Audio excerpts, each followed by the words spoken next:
Hola querida familia, bendiciones, saludos fraternos. Hoy quiero, antes de iniciar, darles un saludo de bendición y recordarles la suficiencia divina. Dios es suficiente y esto es importante que lo tengas presente, porque a veces a ti y a mí nos puede faltar, a veces a ti y a mí nos pueden hacer falta algunas cosas o algunos recursos, o quizá de pronto sentimos la necesidad de contar con el apoyo de alguien en esta tierra que nos ayude a continuar la carrera. Pero en este día y particularmente quiero invitarte a que te rindas al Señor y le puedas decir: Señor, tú eres suficiente. La suficiencia divina es maravillosa porque ella nos enseña que desde luego Dios nos acompaña y que nunca nos dejará. Una de las promesas de Jesús antes de partir fue: y he aquí, yo estoy con vosotros todos los días hasta el fin del mundo. Esa seguridad y esa verdad tiene que sentirse en lo más profundo de nuestra alma y hacerse realidad cada uno de los días y en cada uno de los momentos de nuestra vida. Así que con este pensamiento y con este mensaje inicial, queremos saludar a cada persona que en este momento se está conectando a esta transmisión o está comenzando a ver este video, quizá en diferido. El seminario de religiones y falsas doctrinas ha sido un espacio que Dios nos ha regalado para ahondar, no solamente en lo que otras confesiones y profesiones de fe anuncian, sino que también nos ha ayudado a entender mucho mejor lo que es y de qué manera el cristianismo bíblico, cristocéntrico, se sustenta para que nosotros podamos tener seguridad. La gente puede preguntarse: ¿y qué si en la religión en la que hoy me encuentro no es el camino correcto? Y esa es una pregunta que muchísimas veces la gente se hace, que en algún momento del andar y del caminar la gente se cuestiona, pero es importante que a usted y a mí nos quede claro que no es la confesión religiosa, que no es la organización eclesiástica, que no es la denominación a la que pertenecemos la que nos garantiza la salvación. Quizá las sectas y grupos falsos anunciarán de una manera vertiginosa y profundamente radical que fuera de ellos no hay salvación. Pero lo que yo encuentro en la Biblia es que no es una confesión particular la que produce salvación, sino sentir y saber que Jesucristo es el Redentor, caminar por ese camino que no es el de una religión, es el camino de la fe en Cristo. La Biblia lo dice claramente que si nosotros llamamos y clamamos a Jesús, seremos salvos. Es la confianza, es la fe en la obra redentora, en la obra de la cruz. Es la obediencia a ese llamado de amor que el Señor nos hace, lo que nos va a garantizar vivir una vida de victoria en la tierra y desde luego en la eternidad. La Biblia dice: todo aquel que confesare el nombre del Señor Jesucristo será salvo. Pero esa realidad es entender su obra redentora. Por eso el apóstol Pablo lo explicó allá en la carta a los Romanos capítulo 10. Dice: ¿mas qué dice? Cerca de ti está la palabra, en tu boca y en tu corazón. Esta es la palabra de fe que nosotros predicamos, que si confesares con tu boca que Jesús es el Señor y creyeres en tu corazón que Dios le levantó de los muertos, serás salvo. Porque con el corazón se cree para justicia, pero con la boca se confiesa para salvación. De modo que es entender la obra de la cruz, es haber entendido que es una oferta gratuita, que simplemente se recibe por fe, que solamente se atesora en el corazón y en el alma como una consecuencia de haber entregado y haber rendido nuestra vida a Cristo. Así que a todos ustedes bienvenidos, a los que se están conectando, a los que en este momento están ya sea en nuestro canal de YouTube, que es Semilla de Vida con Helio Galvis, o aquellos que están en nuestra fanpage, que también tiene esta descripción, y es Ministerio Semilla de Vida. Y usted lo va a encontrar simple y sencillamente buscando. Y importante que tanto en la fanpage como en nuestro canal de YouTube le dé seguir, le dé suscribirse, activa las notificaciones y de esa manera vamos a estar conectados a la palabra y a lo que el Señor nos regala semana a semana y que se transmite por gracia y por bendición divina a través de este espacio del Ministerio Semilla de Vida. Hoy Vamos a continuar. Vamos a continuar con un tema bastante complejo, es un tema bastante, digamos, difícil de abordar. Vamos a hablar del mormonismo. Y la semana pasada estuvimos hablando de la historia y estuvimos compartiendo lo que concierne particularmente al libro de Mormón. Hoy vamos a hablar acerca de cómo se pueden refutar bíblicamente las doctrinas del mormonismo o de la Iglesia de Jesucristo de los Santos de los Últimos Días.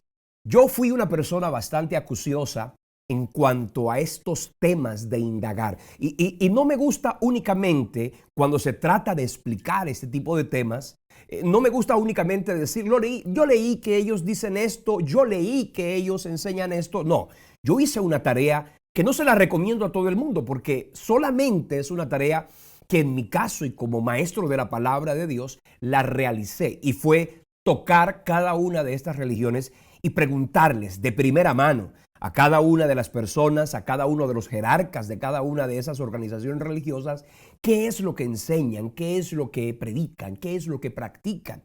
Y una de las cosas que hice con la Iglesia de Jesucristo de los Santos de los Últimos Días es irme y averiguar y preguntarle a varios presidentes de estacas, que son más o menos las capillas que pueden encontrar en los barrios, ¿no? Ya yo le expliqué la semana pasada que hay parroquias o hay capillas, digamos, en los barrios, pero hay templos que le decíamos la semana pasada que hay más de 220 templos construidos y seguramente ellos tendrán la intención de construir muchos más.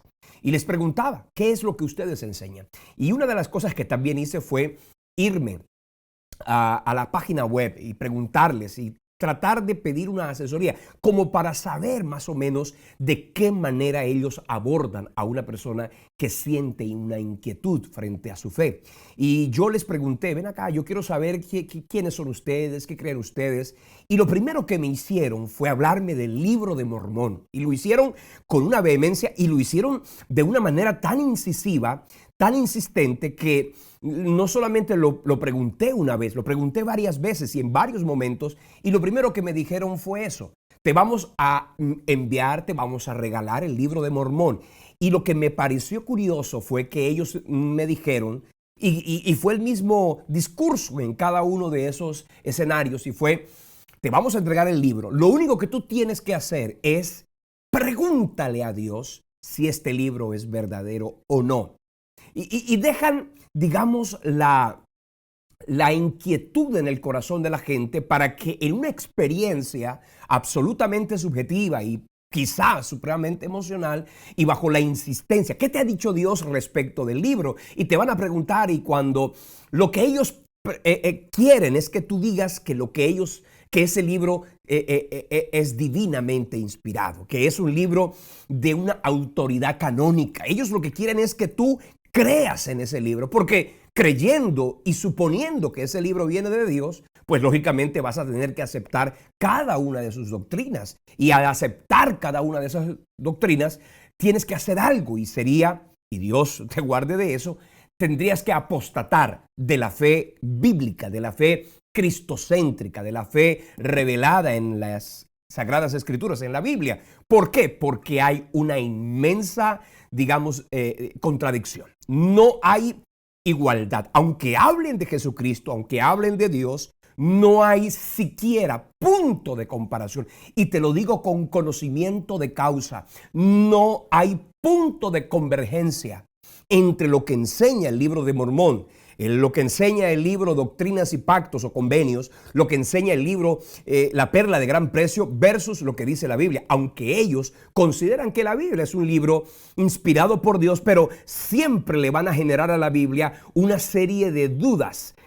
No, la Biblia está mal interpretada, la Biblia está mal traducida, la Biblia tiene demasiados errores. Entonces, es de Dios, pero no está correctamente interpretada, no está correctamente traducida, así que dejémosla a un lado, porque eso es un libro que se les dio a los judíos. Más bien, tomemos el libro de Mormón porque este fue el que se le dio a José Smith en las Américas. Entonces ahí comienza un asunto que desde luego contrapone por completo el mensaje del Evangelio. Es decir, lo que Cristo enseñó en el Evangelio, en el Nuevo Testamento, en su primera venida a la tierra, dista demasiado de lo que enseña el libro de Mormón. Y bueno, para todos es sabido que José Smith dijo haber recibido esa revelación por parte del ángel Moroni.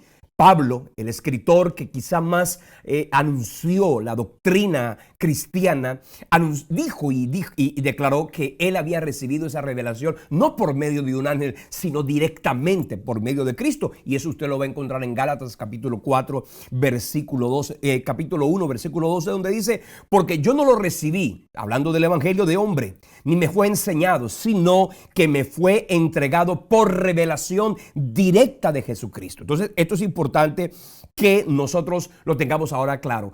No solamente porque lo que Pablo enseñó estaba sustentado por la argumentación divina, por la revelación y la inspiración del Espíritu Santo, sino porque acuérdense que la Biblia no está escrita por un solo hombre.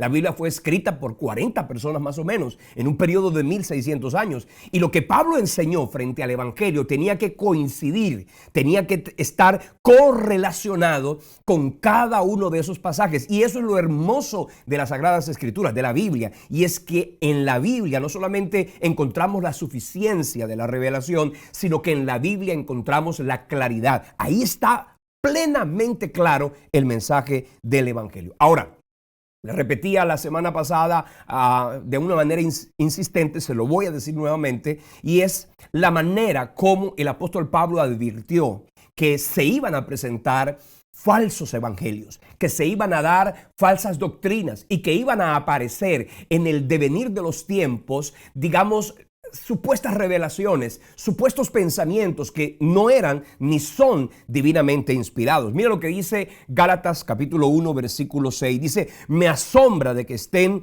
tan pronto apartados de aquel que los llamó, ¿cierto?, por su gracia, para seguir un evangelio diferente. Y mira lo que dice el versículo 7. No es que haya otro evangelio, sino que hay otras personas, o hay personas que perturban el evangelio y quieren pervertirlo. Y eso es justamente lo que sucedió con el mormonismo, una perversión del evangelio. Por eso dice el versículo 8: si aún nosotros o un ángel del cielo viniera a ustedes en una experiencia aparentemente sobrenatural, un éxtasis espiritual, con un evangelio distinto, con un mensaje diferente, no le digáis bienvenido ni le recibáis, porque esto es una anatema. Esto es algo que desde luego no viene de parte de Dios. Y la Biblia habla de que quien pervierte el evangelio es un anatema, y básicamente esa expresión significa maldito. Ahora,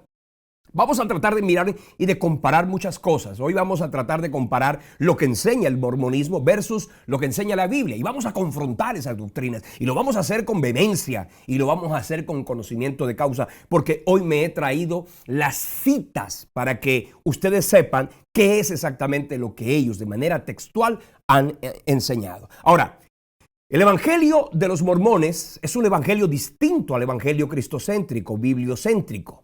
El Jesús de los mormones es un Jesús completamente diferente. Y de hecho, el apóstol Pablo decía y anunciaba que se iban a presentar, y de hecho Jesucristo mismo dijo que en los últimos tiempos, como una señal de su segunda venida, de la apostasía y de la perversión que está hoy polulando por doquier, es el hecho de que se levantarían falsos cristos y que traerían falsos mensajes. Por eso Pablo lo dijo así en la segunda carta a los Corintios capítulo 11 versículo 3. Pero temo que como la serpiente con astucia engañó a Eva, vuestros sentidos sean de alguna manera extraviados de la sincera fidelidad a Cristo.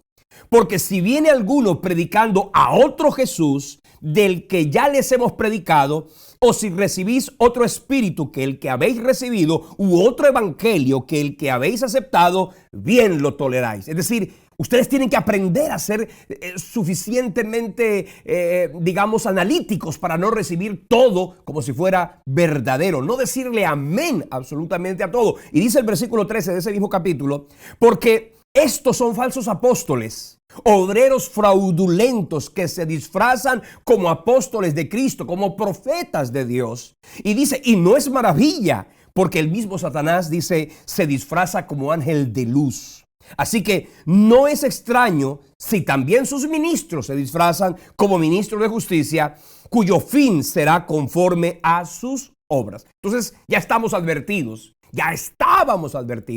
de que se iban a levantar falsos evangelios, se iban a levantar falsos cristos y se iban a levantar falsos maestros y falsos profetas que traerían de una manera equivocada un mensaje que procuraba y buscaba desviar de la verdad.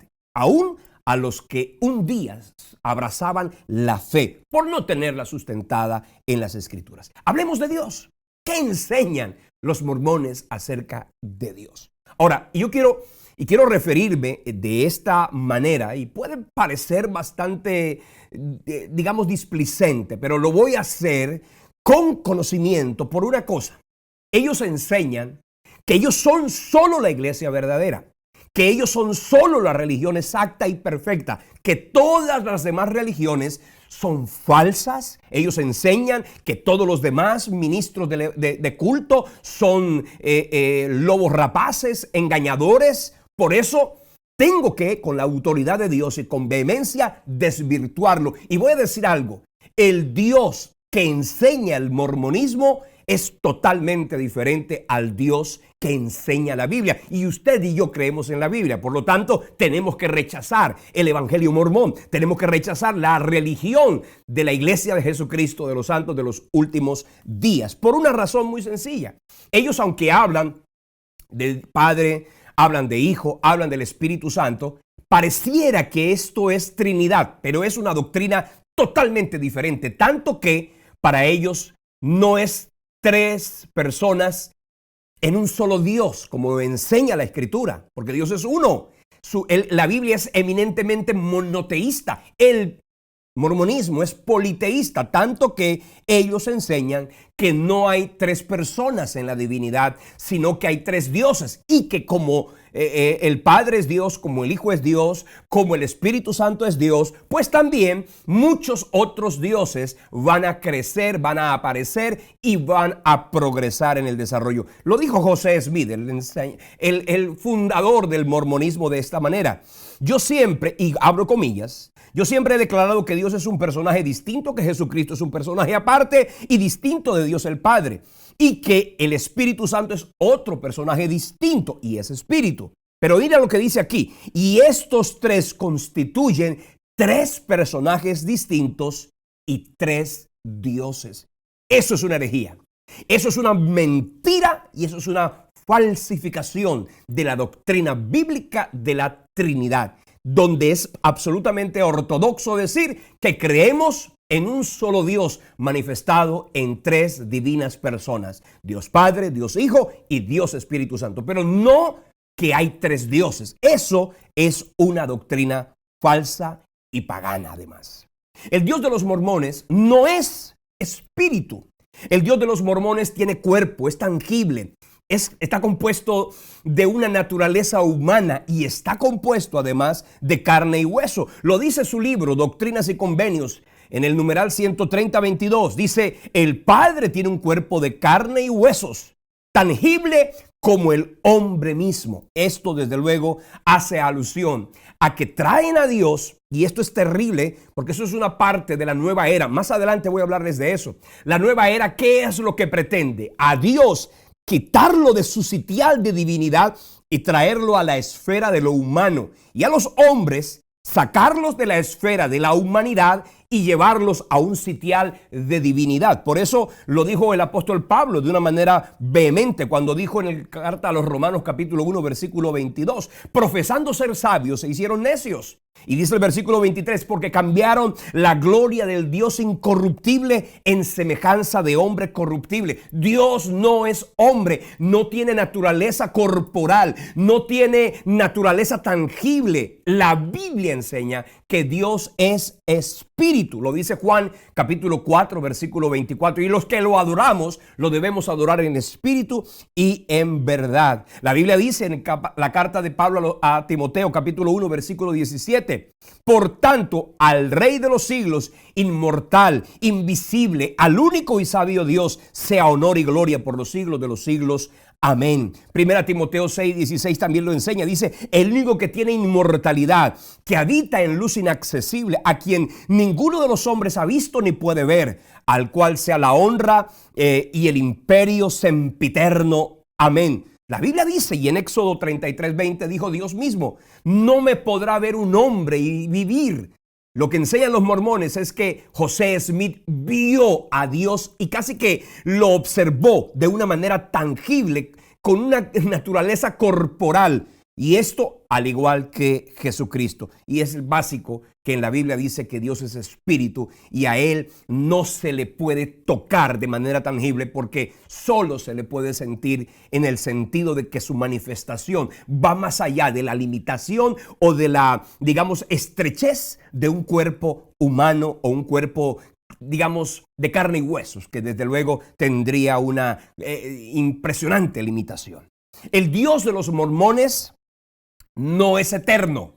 El Dios de los mormones, cuando hablamos de eternidad, es decir, que no tuvo principio ni fin. Cuando usted mira la doctrina de los mormones, ellos enseñan que Dios el Padre fue engendrado por otro padre. Mira lo que dijo Orson Pratt, que es uno de sus más eminentes difundidores de su doctrina. Dice, la persona de nuestro Padre Celestial fue engendrada en el mundo celestial anterior por su Padre. Y otra vez, Él fue engendrado por otro padre todavía más viejo, y así de generación en generación, de un mundo celestial a otro más viejo, hasta cansar nuestras mentes y perderlas en la multiplicidad de generaciones y mundos sucesivos. Quiere decir que para el mormonismo, Dios no es eterno, y cuando ustedes y yo leemos la Biblia, nos damos cuenta que Dios es el principio. No tuvo principio, Él es el principio. No tendrá fin. ¿Por qué? Dice la Biblia en Apocalipsis 22:13 que Él es el alfa y la omega, el principio y el fin, el primero y el último. Y eso no está diciendo que está limitado por el tiempo. Lo que está diciendo bíblicamente la palabra es que no hay en Dios ningún tipo de limitación. Los mormones enseñan que Dios tiene que evolucionar. Pues lógicamente, al decir que fue creado, al decir que Dios lo creó un padre anterior y este a su vez otro padre anterior y otro padre anterior, lo dice allí, eso es antibíblico completamente. También enseñan que ese Dios Padre tiene que evolucionar. Mire lo que enseña el mormonismo de la siguiente manera. James Talmage enseñó de la siguiente forma respecto del concepto de que Dios evoluciona. Y voy a explicarle eso con mayor claridad enseguida. Dice, creemos en un Dios que es progresivo, cuya majestad es la inteligencia y cuya perfección consiste en el progreso eterno. ¿Qué quiere decir eso? Que Dios va evolucionando, que Dios va creciendo en su divinidad, que Dios va desarrollándose en esto que ellos llaman la ley de la progresión celestial. Por supuesto, no aparece en la Biblia semejante herejía y semejante error garrafal desde el punto de vista doctrinal. Enseñan así los mormones acerca de Dios. Como el hombre es hoy, Dios en un tiempo fue. Como Dios es hoy, el hombre puede llegar a ser. Lo que está diciendo es, Dios fue como nosotros y nosotros seremos como Dios.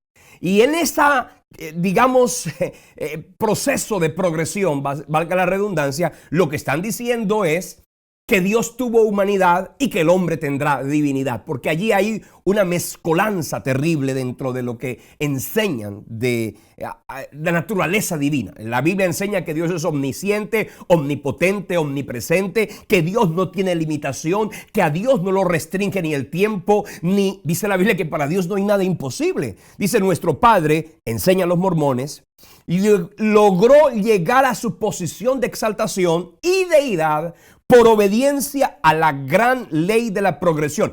Todo esto lo dice el señor James Talmage.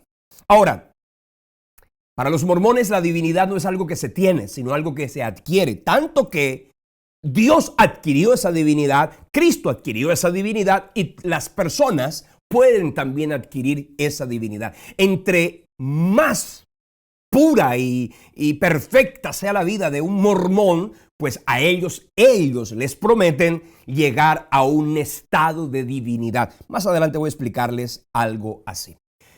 Para la iglesia mormona y el Dios de los mormones es un Dios inestable. ¿Qué quiere decir eso, pastor? Que para los mormones Dios no está en un trono estable y firme, sino que Dios está sometido a sus propias limitaciones. Vea lo que dijo el señor W. Cleon Skousen, comillas. Por la revelación moderna hemos sabido que el universo está lleno de un vasto número de inteligencias. Y aprendemos además que Elohim es Dios sencillamente porque todas las inteligencias lo honran como tal. Así que hay muchos dioses y estos dioses honran al Dios Elohim como Dios. Pero ya que Dios adquirió el honor y la influencia sustentadora de todas las cosas, sigue lógicamente que si Él hiciera en alguna ocasión algo para violar la confianza o sentido de justicia de esas inteligencias, pronto le quitarían su apoyo y el poder de Dios se desintegraría.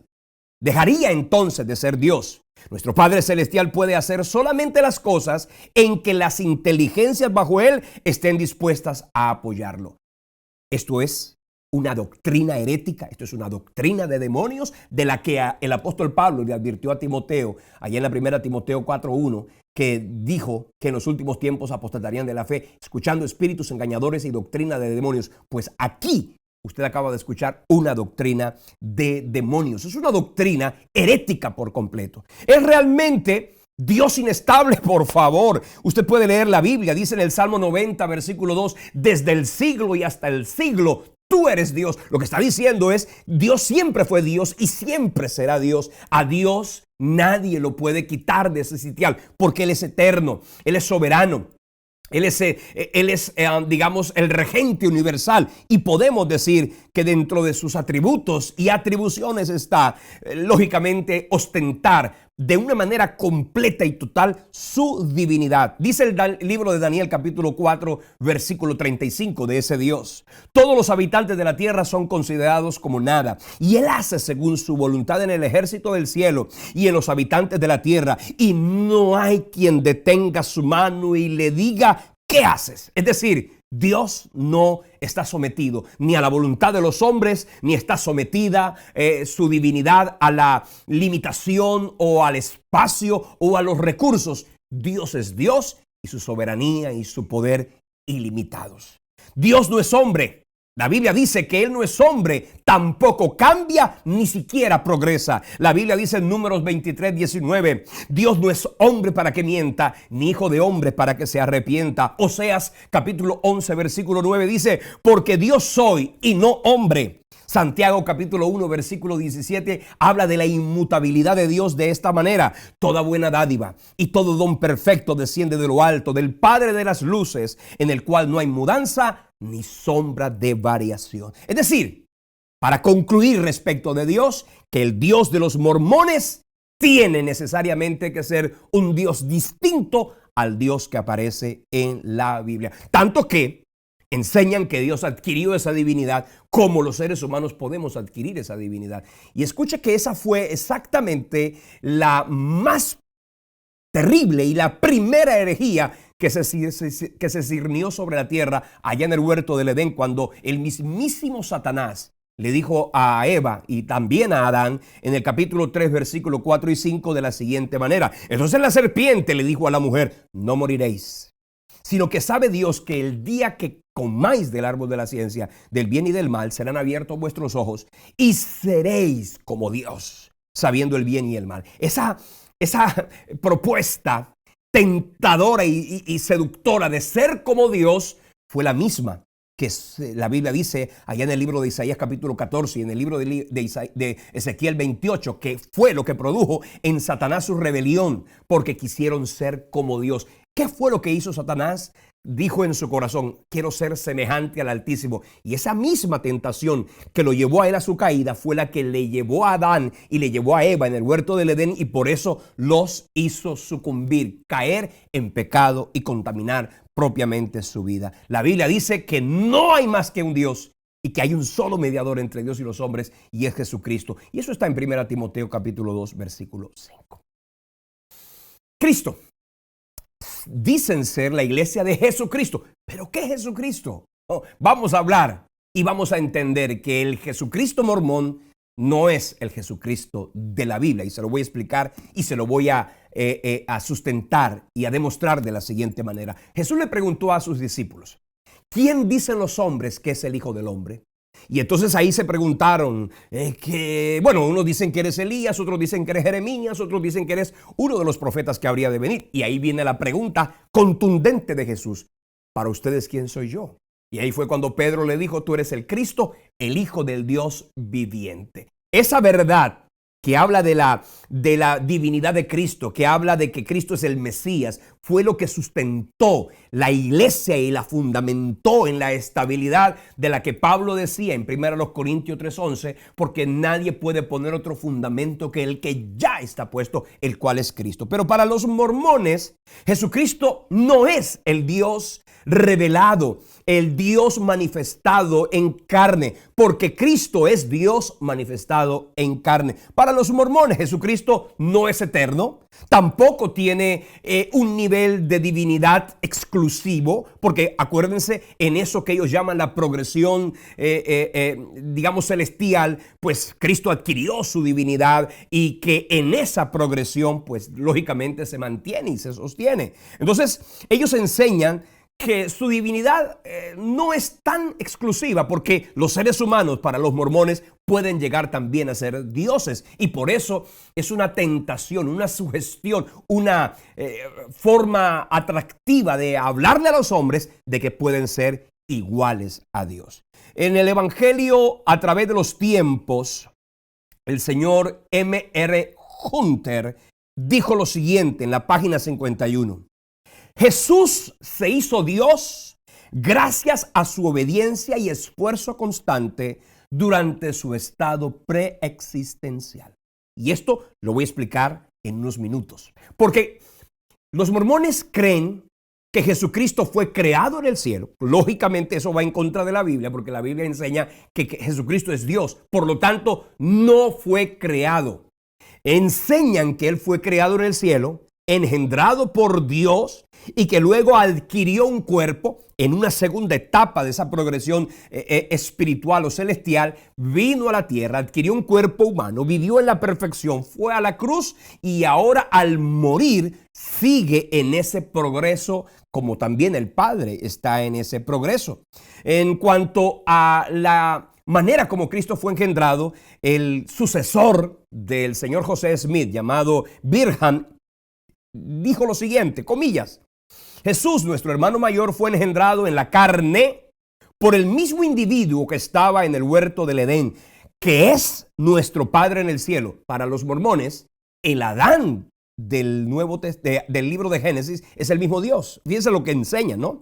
Recuerden ahora, desde este tiempo en adelante y para siempre, que Jesucristo no fue engendrado por el Espíritu Santo. Y la cristiandad, si hay algo que sostiene y mantiene como una verdad, es que Jesucristo fue engendrado por el Espíritu Santo en el vientre de una virgen, sin la intervención del coito sexual. Y aquí los mormones enseñan que Jesús nació por el coito sexual. Y esto, por supuesto, es una herejía, porque la profecía lo decía en Isaías 7:14. Por tanto, el Señor mismo os dará una señal. He aquí que la Virgen concebirá y dará a luz un hijo y llamará su nombre Emmanuel. Es decir, Jesucristo fue engendrado por el Espíritu Santo sin naturaleza pecaminosa, sí con naturaleza humana, para, por supuesto, redimir al hombre en representación de toda la humanidad. Los mormones enseñan que Jesucristo fue engendrado por el Padre de una manera coital y que además en su,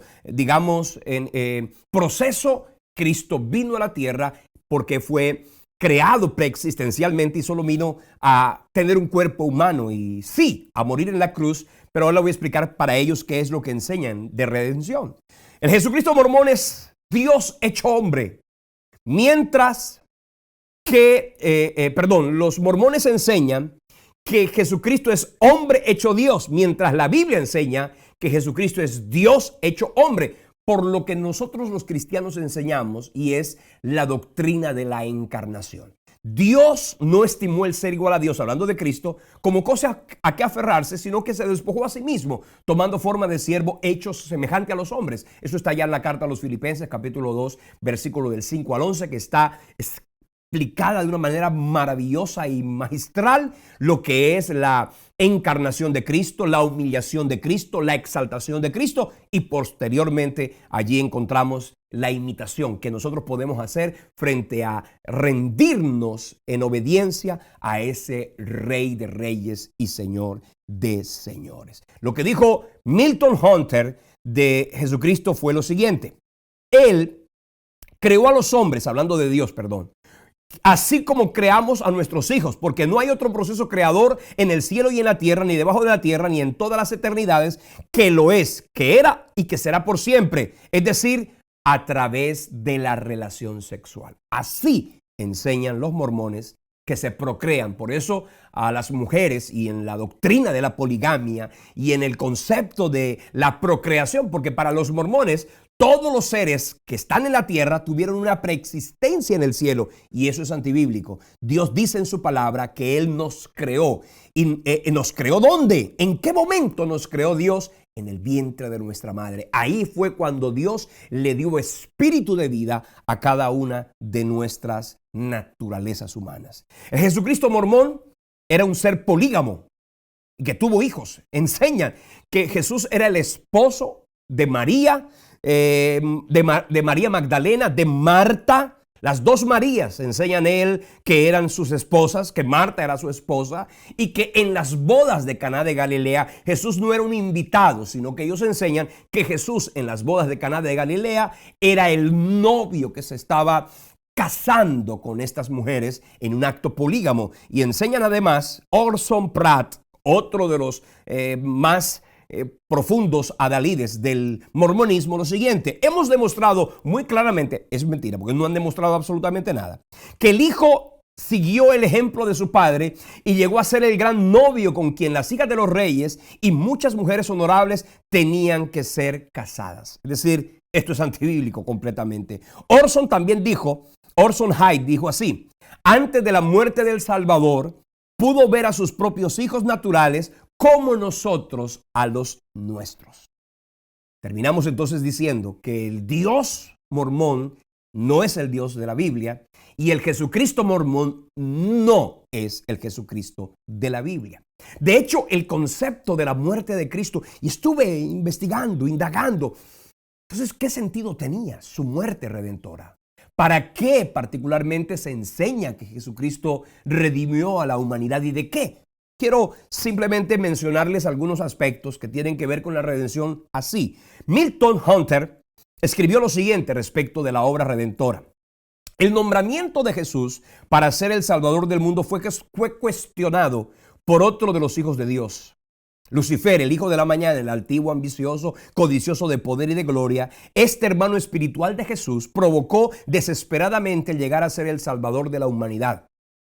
Enseñan que su rebelión se produjo porque no le fue aceptada. Porque lo que enseñan los mormones es que Satanás o Lucifer o ese ser siniestro que la Biblia dice que fue echado del cielo, dicen los mormones que es el hermano espiritual de Jesucristo y que él fue el que primero se ofreció para redimir la humanidad. Por lo tanto, y como Dios el Padre de ellos no lo aceptó, entonces Él se rebeló y por eso lo echaron del cielo. ¿A usted le parece inverosímil todo lo que estoy diciendo? Pero eso lo enseñan los libros, las doctrinas y todos los pensamientos de la Iglesia de Jesucristo, de los santos de los últimos días. Usted puede ver muy lindo el templo por fuera. Algunos dirán: ay, me gustaría entrar a ver cómo es eso por dentro. Pues sabe que lo que usted está viendo ahora es cómo es esa religión por dentro. Mira lo que enseñan ellos. Creemos que los hombres serán castigados por sus propios pecados y no por la transgresión de Adán. Es decir, Jesucristo solo vino a morir por la transgresión de Adán, para quitarle a los hombres ese pecado original o esa naturaleza pecaminosa, y que a los hombres solamente les quedó la naturaleza personal, el pecado personal del que ellos mismos tienen que, digamos, redimirse, al punto que estaba leyendo una cosa terriblemente inverosímil cuando dice que para los mormones el asesinato no puede ser perdonado por la sangre de Cristo, sino que el mismo que asesinó a otro tiene que morir por su propia sangre, es decir, su sangre sería su propia expiación. Y esto es algo absolutamente terrible, porque la Biblia dice que todos los pecados en Cristo tienen la misma oportunidad de ser redimidos, de ser perdonados. No hay un solo pecado que Dios no pueda perdonar. Todo pecado del que la gente se arrepienta tiene perdón en Dios. Creemos por la expiación de Cristo que todo el género humano puede salvarse. Puede, no que se salvó, puede salvarse mediante la obediencia a las leyes y ordenanzas del Evangelio mormón. Eso enseñan los mormones. Y es algo que absolutamente riñe con la doctrina bíblica. Enseñan que su expiación provee la resurrección para todos los hombres y abre la puerta para que los hombres trabajen para ganar. Y esto es, entre comillas, su salvación individual. Es decir, que lo que hizo Cristo fue morir en la cruz para quitarle al hombre la culpa de la transgresión de Adán y darle a los hombres la posibilidad de trabajar para ganar su salvación individual. Ellos diferencian la salvación general de la salvación individual. Entonces, esto no aparece en las Escrituras, desde luego. En torno a la salvación y cómo los mormones hablan de salvación, primero hay que entender que James Talmage, en su libro, anunció lo siguiente en la página 95. El primer efecto de esa redención o de esa muerte de Cristo es eximir a todo el género humano del castigo de la caída y así proveer un plan de salvación general. El segundo efecto consiste en facilitar la salvación individual, mediante la cual la humanidad puede obtener la remisión de pecados personales. Le decía al principio que los mormones creen en lo que se llama la ley de la progresión eterna. ¿Qué dice la ley de la progresión eterna? Que es la forma como ellos venden la idea de poder ser, voy a decirlo, porque es que ellos no hablan de salvación como tal, pero para que usted más o menos entienda, lo que ellos presumen que es salvación no es salvación, sino es una progresión. Por lo tanto, no es ser redimido del infierno, porque para los mormones no hay infierno. Los mormones no creen en el infierno, no creen en la condenación eterna, no creen en el estado caído de los seres humanos, aunque la Biblia lo dice en Romanos 3:23, Romanos 6:23, la paga del pecado es muerte, todos los seres humanos hemos pecado. Romanos capítulo 6, Romanos capítulo 5 enseña semejantes verdades y los mormones todas las niegan, por supuesto, por causa de un nuevo libro llamado el Libro de Mormón. Ellos creen entonces que en la creación espiritual Dios creó seres espirituales que están en la esfera celestial y que Cristo, como los demás, en esa esfera de vida premortal, ellos llaman a esa vida preexistencial, premortal, la llaman como ese estado anterior al venir a la tierra a asumir un cuerpo mortal. Y ellos dicen que Cristo fue creado en el cielo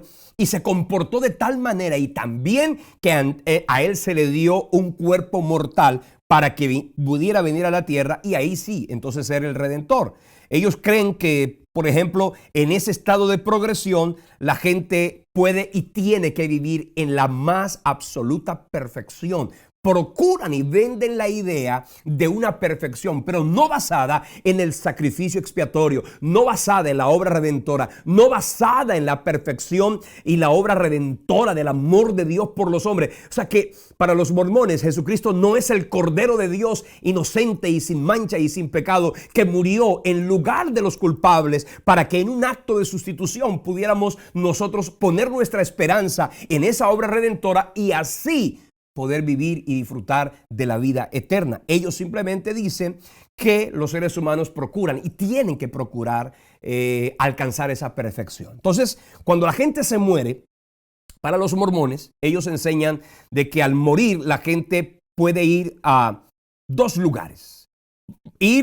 Particularmente pueden estar en el paraíso o pueden estar en la prisión espiritual, esperando el juicio final. Y el juicio final es después de la resurrección, y ahí es cuando para los mormones a cada ser humano se le va a dar un lugar en lo que para ellos serían las tres esferas de gloria.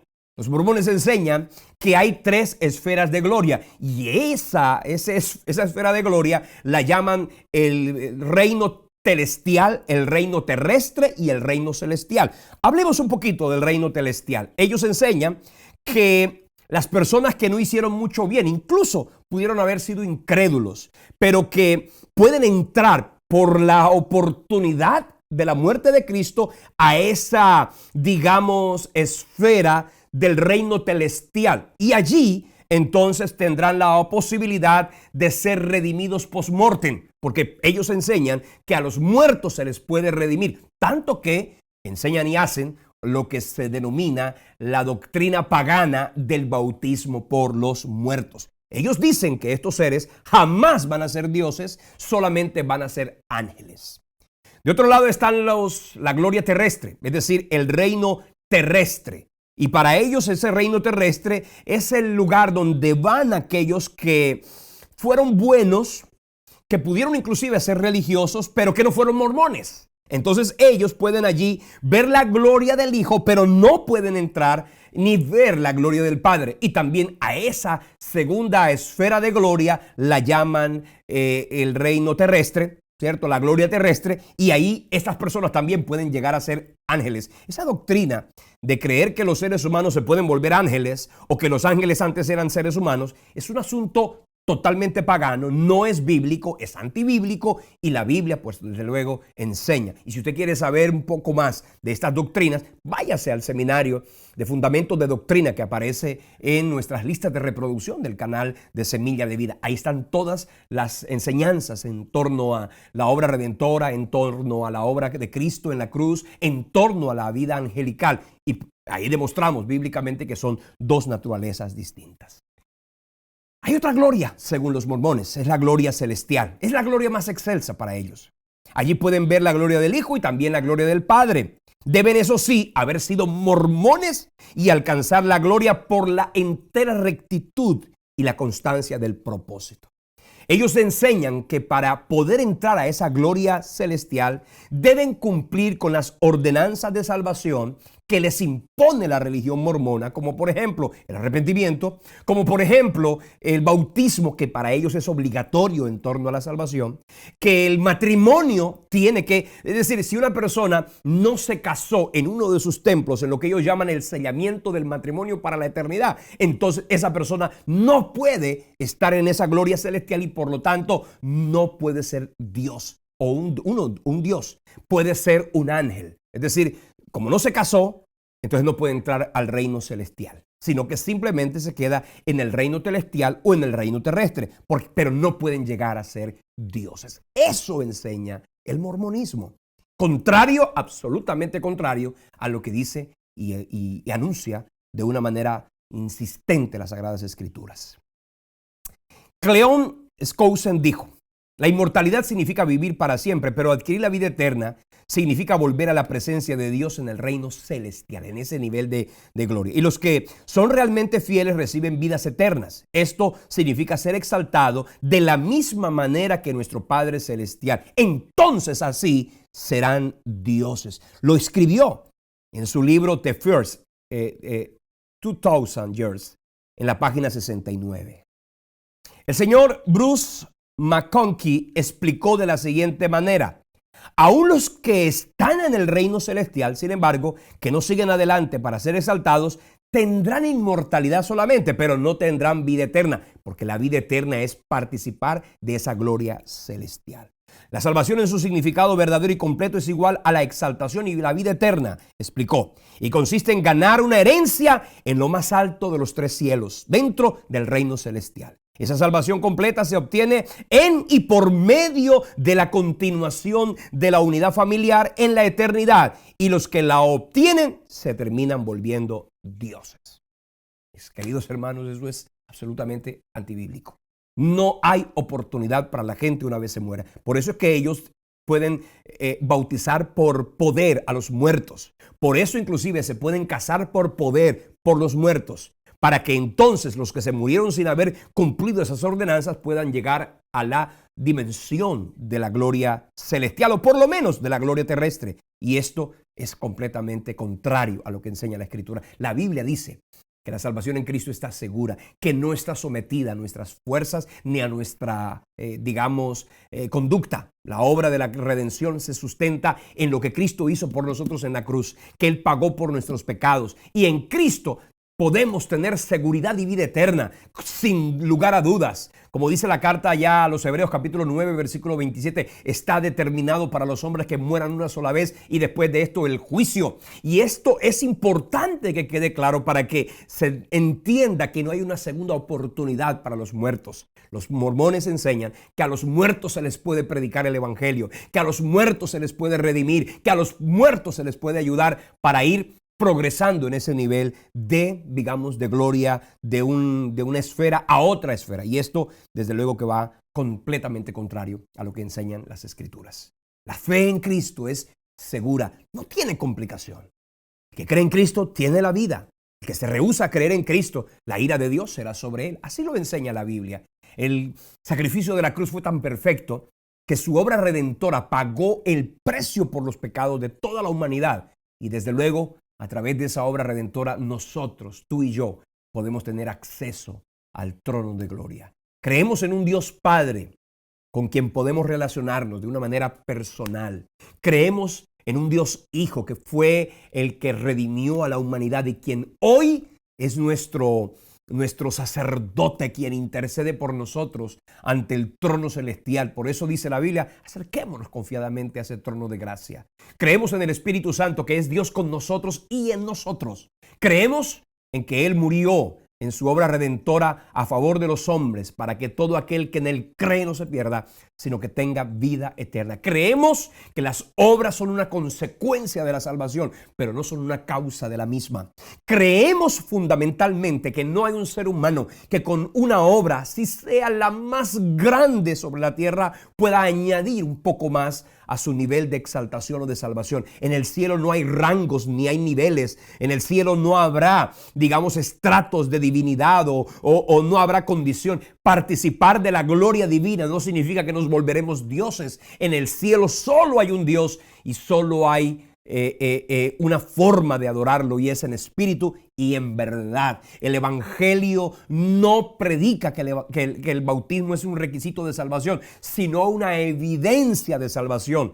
No significa que quien se bautizó es salvo, porque hay algunas personas que, habiendo creído en Cristo, no tuvieron la oportunidad de bautizarse, como el ladrón que estaba a uno de sus costados. La Biblia dice que no pudo bautizarse, pero Jesús le dijo: hoy estarás conmigo en el paraíso. Le garantizó la vida eterna por un solo acto glorioso, y fue colocar en Cristo su confianza, poner en Él su esperanza, con la certeza absoluta de que Cristo es el Redentor de los hombres. Y su muerte fue una muerte ilegal, porque en Él no había pecado, porque Él no cometió ninguna iniquidad, y por causa de ello, su obra redentora abrió el camino para que todos podamos en Cristo tener acceso al trono de la gracia. La Biblia lo dice, Jesús lo expresó: yo soy el camino, yo soy la verdad y yo soy la vida.